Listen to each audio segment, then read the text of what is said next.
어제는 참 공교롭게 CPI와 소기업 낙관지수가 함께 발표되었습니다. 마치 온탕과 냉탕처럼 상반된 결과가 나왔는데요.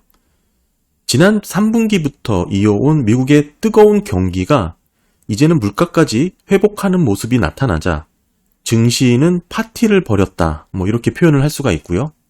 반면에 절대 다수라고 할 수 있는 대부분의 미국인들이 근무를 하고 있는 중소기업에서는 여전히 소외된 만큼 상당히 어렵다라는 보고서가 함께 발표가 되었습니다. NFIB의 중소기업 경제 동향 보고서죠. 소기업 낙관 지수. 이게 중요한 이유가 미국인들의 노동력 절반이 중소기업에서 채용이 되고 있고 지금 역사상 경기 침체 구간에 위치해 있는 중요한 데이터들이 반복적으로 신호를 보내고 있습니다. 이 부분은 뒤에서 추가로 계속 설명을 드리고 먼저 CPI부터 살펴보도록 하겠습니다. 네, 10월 CPI는 전년비 3.2% 상승하는 것으로 집계가 됐습니다. 예상이 3.3이었으니까 예상 컨센을 하회한 것이죠. 9월 달에는 3.7%였습니다. 전년비로 봤을 때 3.7에서 3.2까지 CPI가 떨어진 것이고요. 전월비 MOM으로 보더라도 0%가 기록이 되었습니다. 컨센은 0.1이었는데 소수점까지 가면 0.001 정도가 되겠죠. 하지만 어찌됐든 0%의 전월비 CPI 상승률이 나왔고 9월은 0.4였으니까 물가가 크게 떨어진 것으로 집계가 된 것이죠. 코어 CPI도 한번 보시게 되면 전년 대비로는 4% 집계가 된 것이죠. 9월달은 4.1이었는데 0.1%포인트가 더 떨어진 것이고요. 전월비로 보더라도 0.2%였습니다. 9월달은 0.3이었으니까 더 떨어진 것이죠. 결국 세부적인 내용을 보시게 되면 에너지가 CPI 하락을 주도한 것으로 확인이 됩니다. 대부분 에너지 부분에서 크게 하락한 것으로 확인이 되고요. 더 의미 있게 살펴봐야 되는 부분은 이 쉘터 주거비입니다. CPI 상승분이 0.3으로 집계가 된 것이죠. 10월달 0.3, 9월달 0.6, 9월달 CPI가 쉘터가 좀 높게 나오면서 좀 우려를 했었죠. 근데 이게 다시 0.3으로 집계가 되면서 이제 주거비가 본격적으로 떨어지는 그런 모습을 반영하기 시작했다. 이렇게 평가를 하고 있습니다. YOY로 보더라도 지금 쉘터가 9월이 보시면 7.2%였잖아요.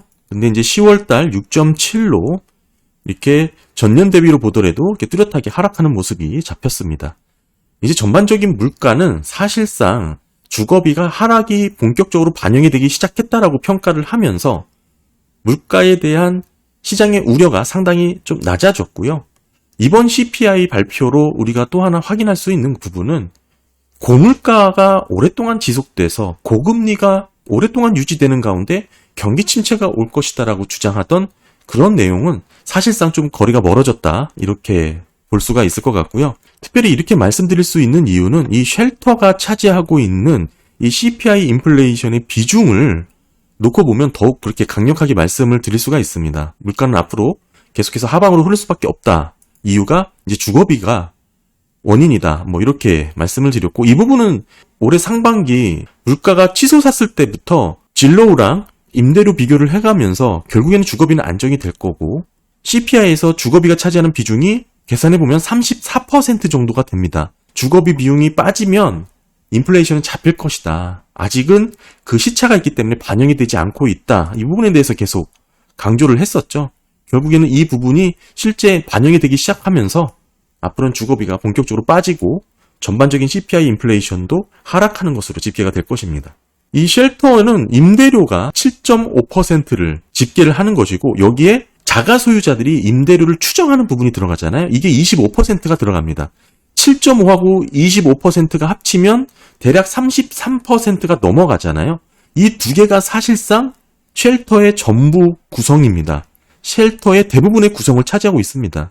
즉 쉘터는 임대료가 쉘터 지수의 많은 부분을 차지하고 있다. 이렇게 말씀을 드릴 수가 있는 거고 우리가 이제 보통 진로우라는 인터넷 부동산 회사의 시세를 먼저 선행해서 살펴보는데 차이가 있는 건 진로는 100% 신규 임대 계약만 통계를 내고 OER 집계는 20% 정도만 신규 임대 계약을 반영을 합니다.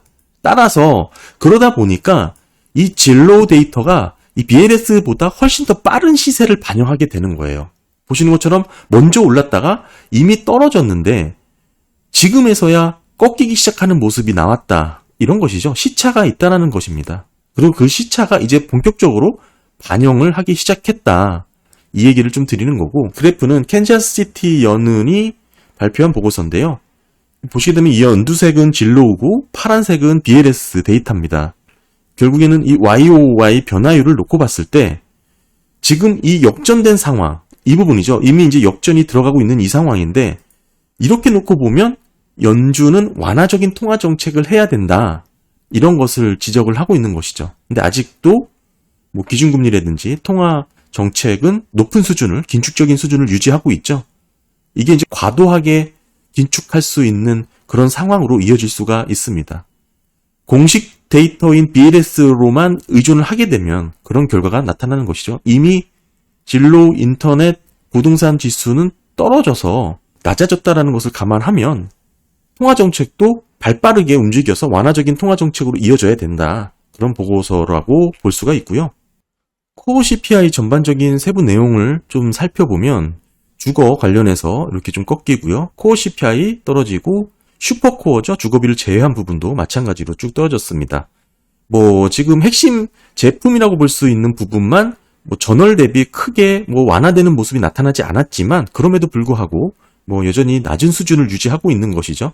주택을 제외한 슈퍼코어 같은 경우에는 3.8%에 위치를 한 건데 9월하고 같은 수준입니다. 그 이유가 뭐 핵심 제품의 변화가 9월 달에는 마이너스를 찍혔었는데 이번에는 플러스로 0.02%, 뭐 상당히 미비하긴 합니다. 뭐 그 정도 소폭 상승했기 때문에 이게 상쇄가 돼서 전체적으로 뭐 전월과 동일한 수준의 슈퍼코어가 집계가 된 것이고요. 이게 지금 현재 3.8로 집계가 된 것입니다. 헤드라인 CPI 보시게 되면 뭐 3개월 연율로 봤을 때 4.4, 6개월은 3.1, 12개월 연율로 보면 3.2 정도로 집계가 되고 있고요. 그리고 이제 더 중요한 코어 CPI 살펴보면 연율화된 부분이죠.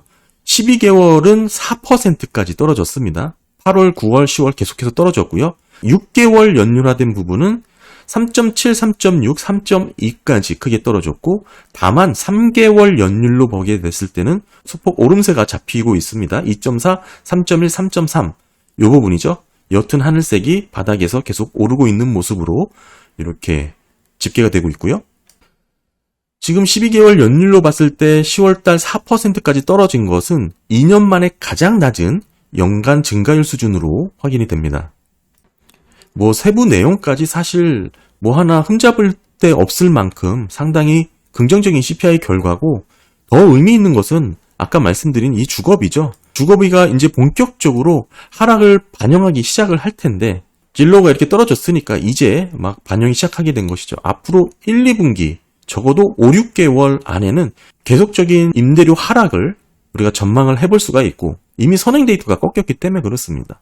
이렇다면 물가는 지금 쉘터에서 임대료가 차지하는 비중이 33%를 상회했기 때문에 전체적인 물가 안정권으로 흐를 수밖에 없다. 이번 10월달 CPI로 확실하게 하나 정리를 할 수 있는 부분은 고물가가 오랫동안 유지돼서 고금리 시대가 유지될 거라는 주장에 대해서는 거리가 있는 그런 데이터들이 집계가 되고 있고 더불어서 생각보다 물가가 잡히면서 경기가 탄탄한 모습이 나오니까 이제는 연착륙의 기대가 조금 높아진 것이죠.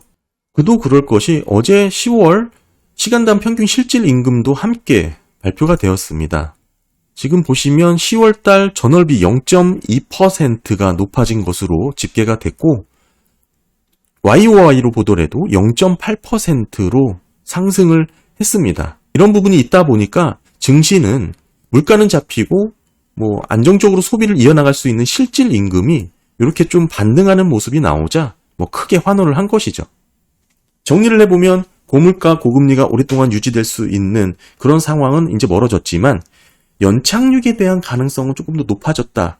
이렇게 해석을 한 것인데 먼저 시간당 실질임금부터 간단하게 짚어보면 2달 연속 마이너스를 기록하다 지금 소폭 반등해서 전월비 0.2% 증가하는 것으로 집계가 됐지만 이 또한 실질 주당 소득으로 세부로 들어가 보면 전월비 0.1% 감소하는 것으로 확인이 되고요.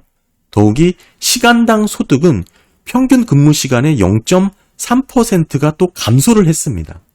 일하는 시간이 줄어들면서 전반적인 내가 실질 가져갈 수 있는 임금의 변화가 오히려 0.1% 줄어들었다는 것이죠. 그러니까 세부적인 시간당 평균 실질 임금은 소폭 오를 수 있겠지만 근로자들이 평균 근무 시간이 줄었기 때문에 나타난 그런 부분도 생각을 해야 될 것 같고요.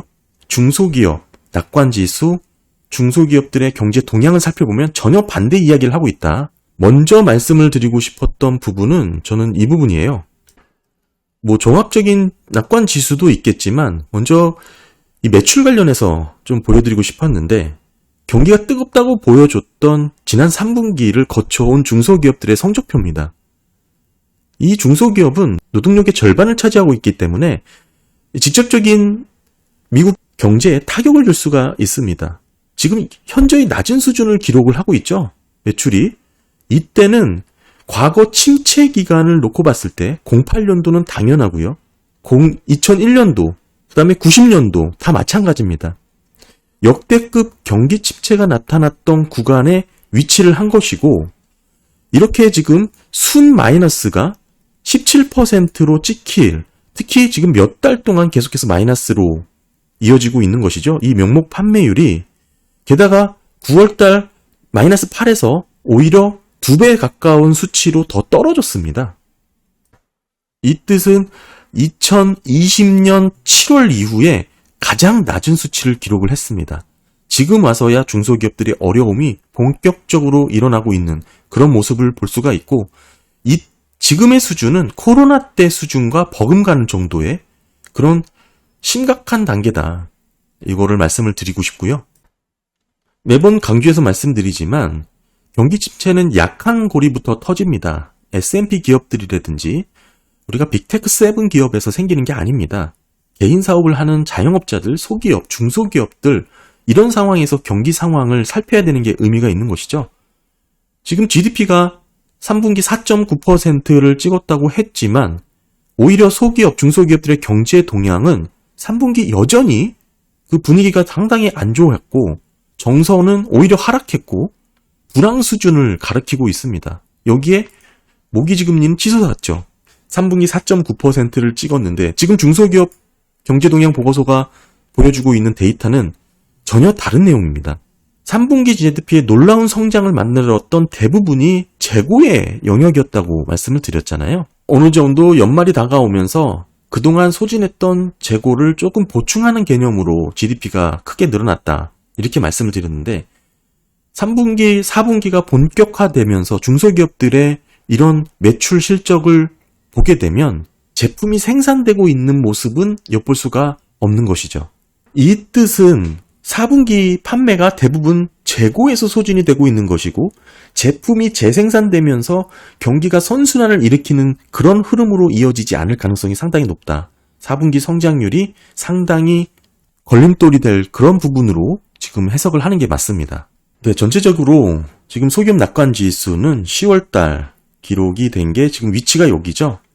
90.7을 기록을 했습니다. 전달 90.8에서 0.1포인트 소폭 더 하락을 한 것이고 이 90.7이라는 이 위치는 22개월째 50년 평균을 밑돌고 있는 수준입니다.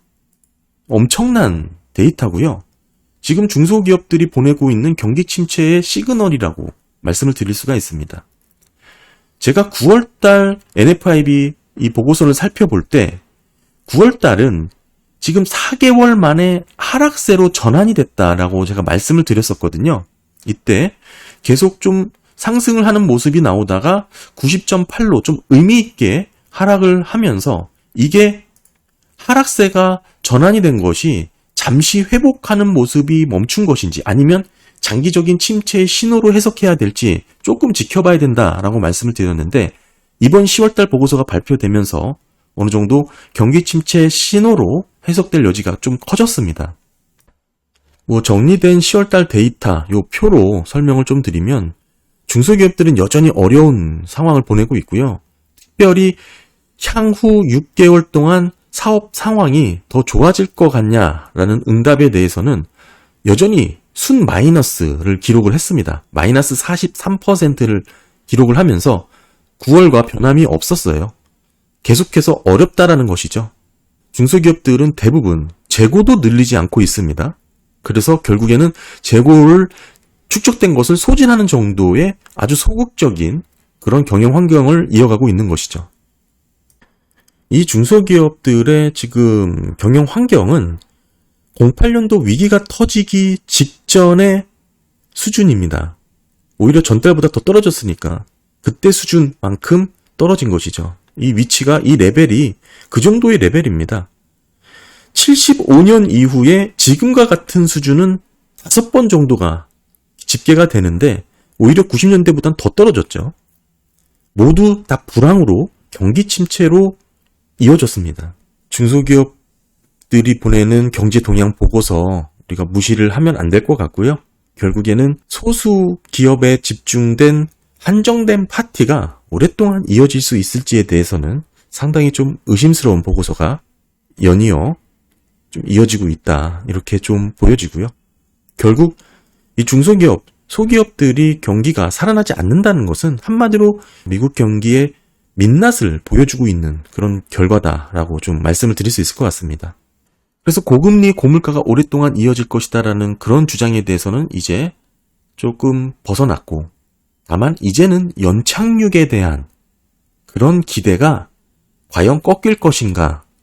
저는 여전히 어려운 중소기업들의 경제 상황을 놓고 봤을 때 미국 경기는 연착륙보다는 경착륙의 가능성이 조금 더 높지 않나, 여전히 그런 생각을 갖고 있습니다.